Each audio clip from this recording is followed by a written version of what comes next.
हम चाहते हैं इमोशनली स्ट्रांग होना, बट हम नहीं हो सकते हैं क्योंकि हर किसी के कंट्रोल में इमोशंस नहीं होते, हर किसी का नफ्स उसके काबू में नहीं होता। तो आप ये बताएं कि हम किस तरह से इस चीज़ को डेवलप कर सकते हैं।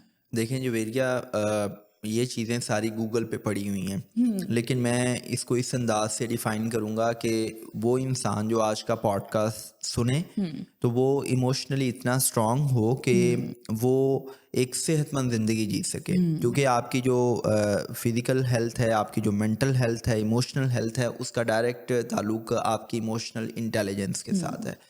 देखिए, जो इमोशनल इंटेलिजेंस है, इट मीन्स के emotional self awareness and emotional management on at individual level and at societal level. अगर मैं इमोशनल सेल्फ अवेयरनेस की बात करूं तो मैं सबसे पहले ये कहूँगा कि वो लोग कि जो अपने अंदर इमोशनल इंटेलिजेंस को डेवलप करना चाह रहे हैं, वो अपने इमोशंस को विजिलेंटली ऑब्जर्व करना शुरू करें। इसको मैं कहता हूँ इमोशनल विजिलेंस। अब इमोशनल विजिलेंस कैसे होगी?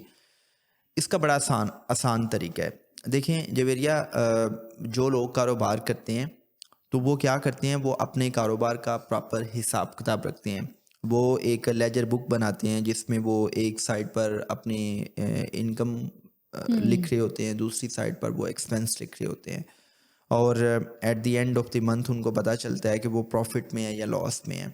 इसी तरह हम चूँकि एक इमोशनल क्रिएशन है, तो हमारे अंदर जो इमोशंस हैं वो सारा दिन जो है वो फ्लक्चुएट करते रहते हैं। कभी हम हैप्पीनेस की स्टेट में होते हैं, कभी हम सैडनेस में चले जाते हैं, कभी हम एंगर की स्टेट में होते हैं, कभी हम फियरफुल फील कर रहे होते हैं, बिल्कुल। कभी हम सरप्राइज फील कर रहे होते हैं। तो ये कुछ बेसिक इमोशंस हैं जो मैंने आपके साथ शेयर किए हैं। इमोशनल विजिलेंस का मतलब ये है कि किसी भी खास इवेंट पर, किसी मौका पर, किसी स्पेसिफिक मोमेंट में आप किस किस्म की इमोशनल स्टेट में हैं, आप उस इमोशनल स्टेट में कैसे रिएक्ट कर रहे हैं या उस सिचुएशन को कैसे रिस्पॉन्ड कर रहे हैं, और आइडियली उस इमोशनल स्टेट में आपका रिस्पॉन्स क्या होना चाहिए था। बिल्कुल।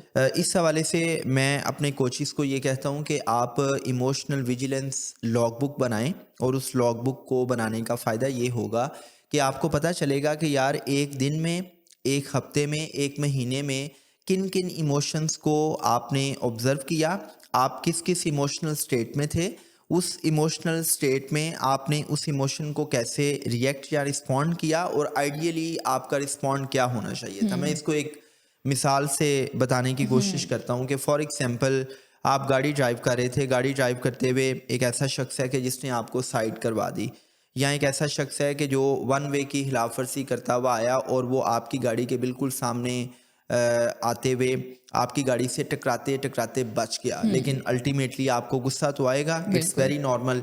सो आपने क्या किया कि आपने अपनी इमोशनल विजिलेंस को मेंटेन करने के लिए इमोशनल लॉग बुक पे डेट एंड इवेंट लिखा, और चूंकि उस वक्त आपको गुस्सा आया था तो आपने क्या किया कि नेक्स्ट कॉलम में आपने इमोशन की जगह पे लिख दिया एंगर। अब नेक्स्ट कॉलम में आपका रिएक्शन या रिस्पॉन्ड लिखा जाएगा, तो आपने उस वक्त क्या रिएक्ट किया, क्या आपने उसको गालियां दी, क्या आपने उसको घूर के देखा, क्या आपने अपने इमोशंस को नॉन वर्बली वेंट आउट किया, तो आपने वो रिएक्शन लिख दिया। फिर अगर आपने उसको अ, पूरी विजिलेंस के साथ समझते हुए आपने अपनी जज्बाती जहानत का इजहार करते हुए अगर उसको पॉजिटिवली रिस्पॉन्स किया तो आप वो लिखते हैं, और फिर आप लास्ट पे ये लिख सकते हैं कि आइडियल रिस्पॉन्स क्या होना चाहिए था, कि जिसमें आप खुद भी बर्न आउट ना करते या दूसरा शख्स भी आपकी बिल्कुल। वर्बल या नॉन वर्बल एब्यूज से हर्ट ना होता।